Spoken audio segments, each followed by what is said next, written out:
What's up, guys? Lance, the Obscure Movie Guy, coming to you once again with another fun-filled, fact-filled video that you probably won't care about, but we're going to do it anyways, trying to change the world one post at a time. Today's video is done in partnership with Indie Horror Junkie, so be sure to go to indiehorrorjunkie.com to check out all of their offerings. The latest issue of the Indie Horror Junkie magazine is getting ready to drop on Friday the 13th. $5 for a downloadable PDF, $20 for a printable copy shipped straight to your door.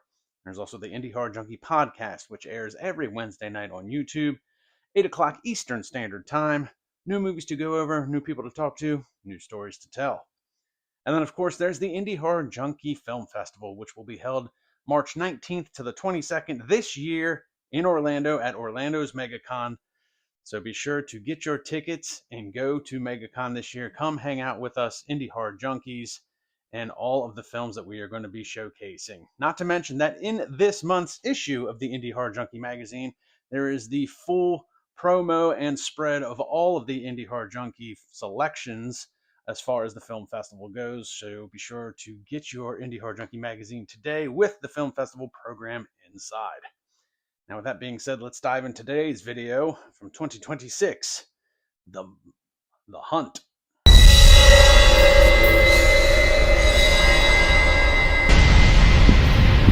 Dispatch, confirm we're at 4 now. Repeat, 4 victims.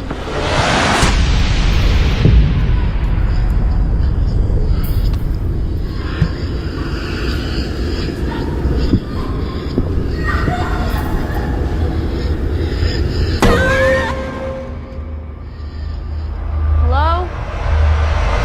Camera walkthrough. And then we have another guy coming later to play the stalker. But big surprise. I need you to go into the house, scare the girls, and then chase them outside.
The Hunt basically tells the story of a couple of online influencers who do goofy stunts to try and garner followers, likes, and all of that fun stuff. It's not anything that seems that abnormal as far as a TikToker, YouTube influencer, or anything like that goes. But anyways, they want to try and make a mock like killing or serial killing in the name of danger and scares to try and garner these followers. Unbeknownst to them, they bite off more than they can chew, and they come across an actual serial killer. And that's really it as far as the plot goes. There's not much going on in the way of a story here. The two characters, the female characters, are not very likable. They're very snotty, they're very snooty, they're pretentious. They're kind of meant to not be likable.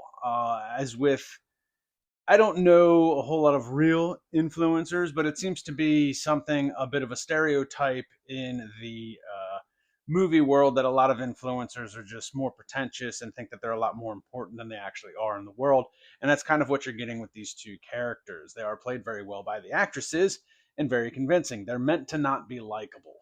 Now, there is a very good opening sequence to this film that's very creepy as far as the music goes, the tension building. There's even like a couple of like cell phone, picture shots that are kind of creepy. The music is creepy. And you get this opening kill that is, the only word I can think of is absolutely brutal. This killer just kills this girl that's babysitting. Again, nothing that we haven't seen out of the ordinary, but it's brutal.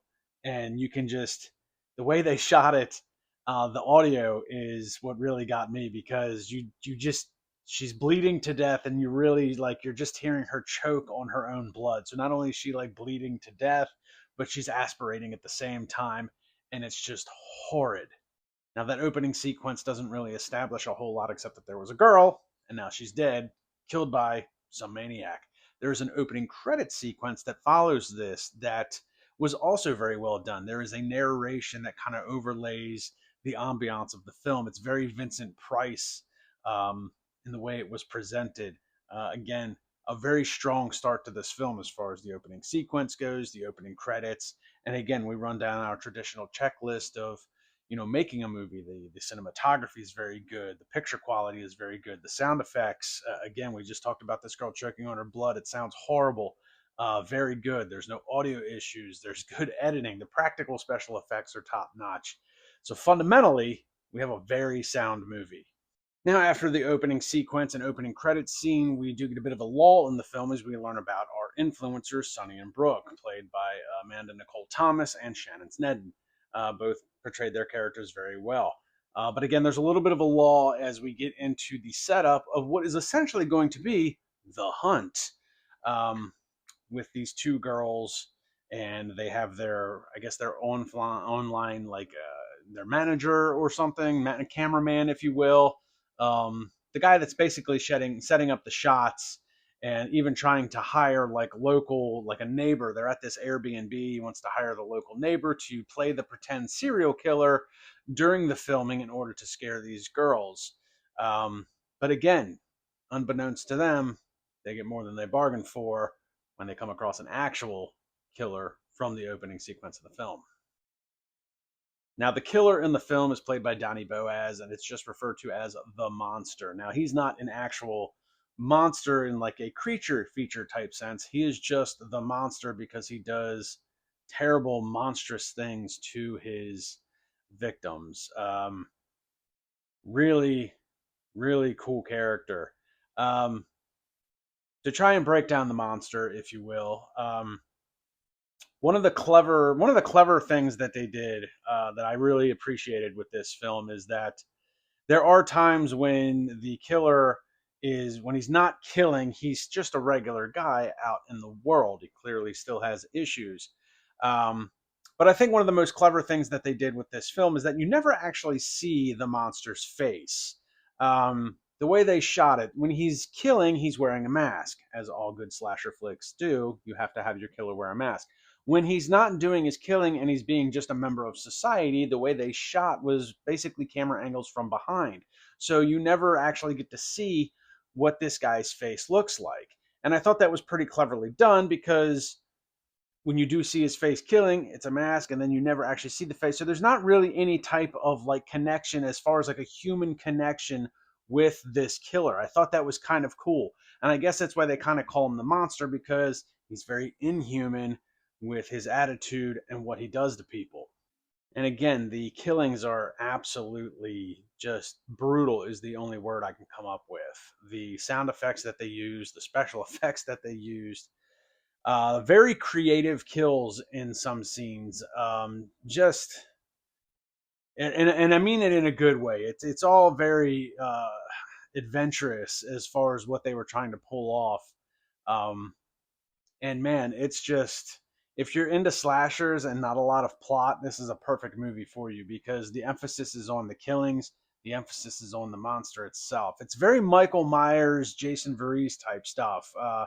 He doesn't have any dialogue. He never says a word. He shows, in some cases, inhuman strength. Very much like Michael Myers.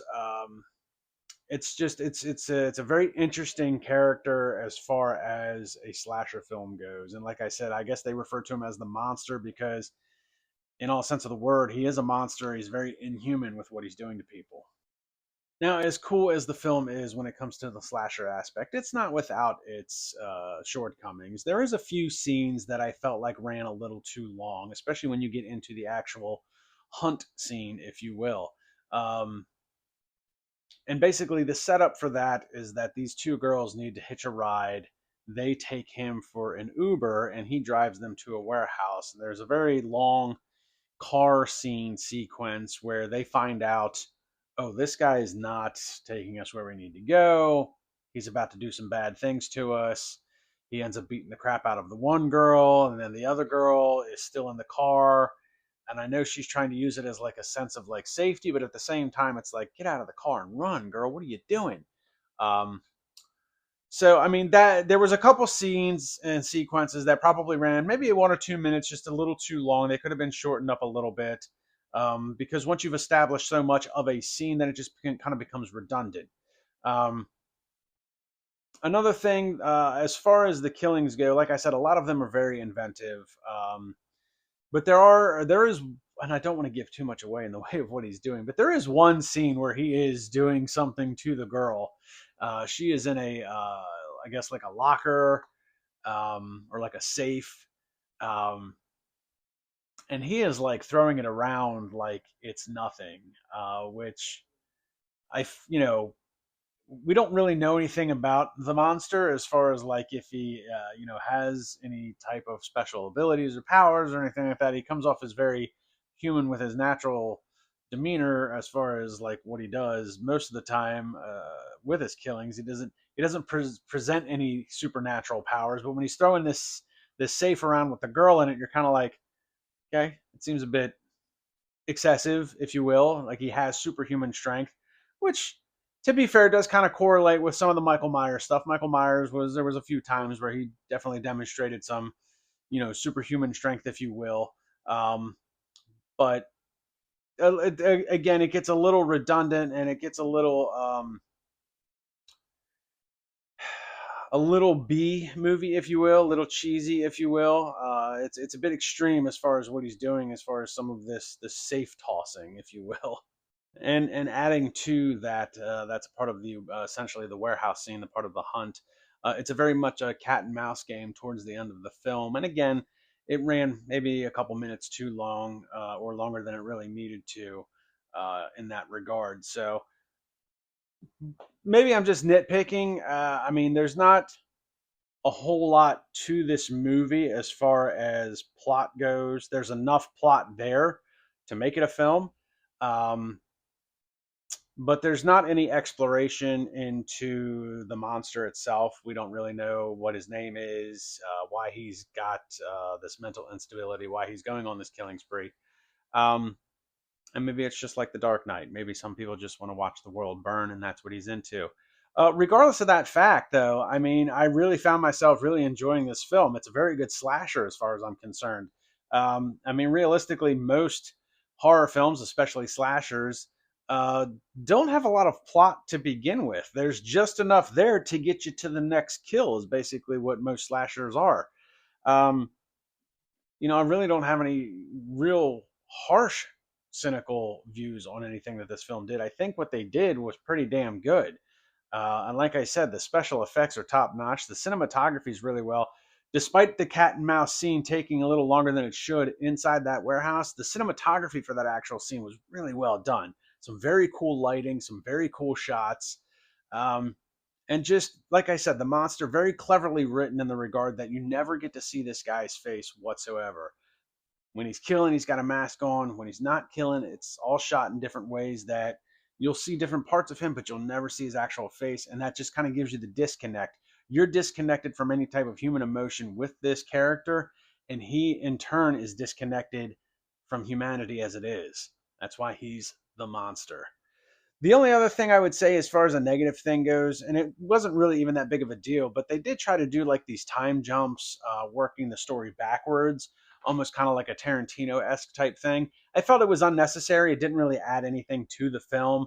I guess it was just some sort of styling cue that they were trying out. I mean, you could have had the same story in normal time and it wouldn't have made any difference. But other than that, um, this is actually a pretty good film. This is a very fun slasher to watch, and I highly recommend it. If you're definitely into slashers, blood and gore, the special effects are top notch for sure.